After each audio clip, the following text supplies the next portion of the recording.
Andaman day 3. അപ്പം ഇന്നത്തെ നമ്മുടെ ഡെസ്റ്റിനേഷനാണ് ബാരത്തങ് ഐലൻഡ്. ബാരത്തങ് ഐലൻഡ് പോർട്ട് ബ്ലെയറിൽ നിന്ന് ഒരു 100 കിലോമീറ്റർ വരുന്നുണ്ട്.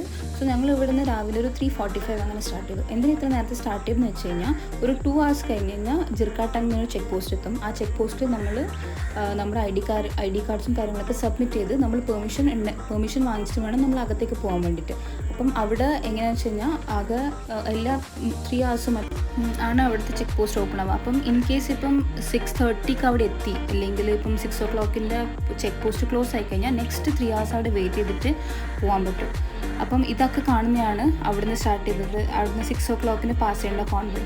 അപ്പം ഇത് പാസ് ചെയ്യുന്നത് ശരിക്കും ജാർവ ട്രൈബ്സിൻ്റെ റിസർവ്ഡ് ഫോറസ്റ്റിലൂടെ ആയിരുന്നു. സോ അത് കാരണം ഭയങ്കര പ്രൊഹിബിറ്റഡ് ഏരിയ ആണ്. അപ്പം നമുക്ക് ഈവൻ ഫോട്ടോസോ ഈവൻ ട്രൈബ്സിനെ കണ്ടു, പക്ഷേ ട്രൈബ്സായിട്ട് ഇൻട്രാക്ട് ചെയ്യാനോ നമുക്ക് ഫോട്ടോസ് എടുക്കാനുള്ള പെർമിഷൻ ഇല്ല. സ്ട്രിക്ട്ലി പ്രൊഹിബിറ്റഡ് ആണ്. ഈവൻ അവരുടെ ഏരിയയിൽ പോലും നമുക്ക് കടക്കാൻ പറ്റില്ല. അപ്പോൾ ഓൺ ദ വേ കണ്ടാലും നമ്മൾ പാസ് ചെയ്ത് പോകും. അത് ഭയങ്കര സ്ട്രിക്ട്ലി റൂളാണ്. ഈവൻ ഫോട്ടോസും കാര്യങ്ങളൊന്നും എടുക്കാൻ പറ്റില്ല. അപ്പം അത് കാരണം വീഡിയോസൊന്നും ക്യാപ്ചർ ചെയ്യാൻ പറ്റിയില്ല. ചെക്ക് പോസ്റ്റ് കടന്നു കഴിഞ്ഞാൽ പിന്നെ നമ്മളൊരു ഫെറി കയറണം. ഫെറി കയറി ക്രോസ് ചെയ്തിട്ട് നെക്സ്റ്റ് അതിൻ്റെ ഓപ്പോസിറ്റ് സൈഡിലെത്തി അവിടുന്ന് ഒരു സ്പീഡ് ബോട്ട് എടുത്തിട്ടാണ് നമ്മൾ ഡെസ്റ്റിനേഷനിൽ പോകുന്നത്. അപ്പോൾ ഫസ്റ്റ് ഡെസ്റ്റിനേഷൻ ലൈംസ്റ്റോൺ കേവ്സ് ആണ്. അപ്പോൾ ലൈംസ്റ്റോൺ കേവ്സിന് ഓൺ ദ വേ ആണ് ഈ മാംഗ്രൂവ് ഫോറസ്റ്റ് പാസ് ചെയ്യുന്നത്. ഭയങ്കര ബ്യൂട്ടിഫുൾ ആയിരുന്നു ആക്ച്വലി. ആ ഒരു എക്സ്പീരിയൻസ് ഉണ്ടല്ലോ, അത് നല്ലൊരു ഡിഫറെൻറ്റ് എക്സ്പീരിയൻസ് തന്നെയായിരുന്നു. പിന്നെ ലൈംസ്റ്റോൺ കേവിലേക്ക് എത്തുന്നതിന് മുന്നേ ഒരു 1.5 kilometers നടക്കാനുണ്ട്. അപ്പം അതിന് കംഫർട്ടബിൾ ആയിട്ടുള്ള ഷൂസോ അല്ലെങ്കിൽ സ്ലിപ്പേഴ്സ് ഇടുന്നതായിരിക്കും ഏറ്റവും നല്ലത്. ആക്ച്വലി നമ്മൾ പോകുന്നത് ഒരു ഫോറസ്റ്റാണ്, ഉള്ളിലേക്ക് ശരിക്കും ഒരു ഫോറസ്റ്റാണ്. അപ്പോൾ ഇതിൻ്റെ ബാക്ക്ഗ്രൗണ്ട് സൗണ്ട് കേട്ടാൽ മനസ്സിലാവും ഒരു പ്രോപ്പർ ഫോറസ്റ്റിലൂടെയാണ് നമ്മൾ പാസ് ചെയ്ത് പോകുന്നത്. പിന്നെ ഡെസ്റ്റിനേഷൻ ഒരു 20 അല്ലെങ്കിൽ 30 minutes കഴിഞ്ഞ് കഴിഞ്ഞാൽ നമ്മുടെ ഡെസ്റ്റിനേഷൻ നമ്മളെത്തും ലൈംസ്റ്റോൺ കേവ്സിന്. അപ്പം കൂടെ ഒരു ഗൈഡ് ഉണ്ടാവും. ആ ഗൈഡ് എങ്ങനെയാണെന്ന് വെച്ച് കഴിഞ്ഞാൽ ലൈംസ്റ്റോണിലേക്കുള്ള നമ്മുടെ റൂട്ടും അല്ലെങ്കിൽ ലൈംസ്റ്റോണിലേക്കുള്ള കാര്യങ്ങളും ഒക്കെ പുള്ളിക്കാരൻ എക്സ്പ്ലെയിൻ ചെയ്തു തരും ഇൻ ഡീറ്റെയിൽ. അപ്പം എങ്ങനെയാണ് ഈ ലൈംസ്റ്റോൺ ഫോം ആയത്, ഏത് ഫോമിലേക്കുള്ളത്, അങ്ങനെ പല ഷേപ്സിലുള്ള ലൈംസ്റ്റോൺസ് ക്യാപ്ചർ ചെയ്യുന്നുണ്ടാവും. ഇപ്പം ഇത് നോക്കുകയാണെങ്കിൽ ഇപ്പം ജെല്ലി ഫിഷ് പോലെയുണ്ട്.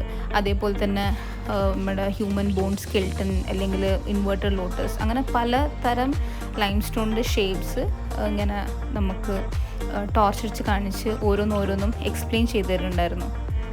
പിന്നെ നമ്മൾ പോയ സമയത്ത് തിരിച്ചിറങ്ങുമ്പം നല്ല മഴയായിരുന്നു. പിന്നെ ആ മഴയത്താണ് നമ്മൾ നടന്ന് തിരിച്ച് ബോട്ടിലേക്ക് എത്തിയത്.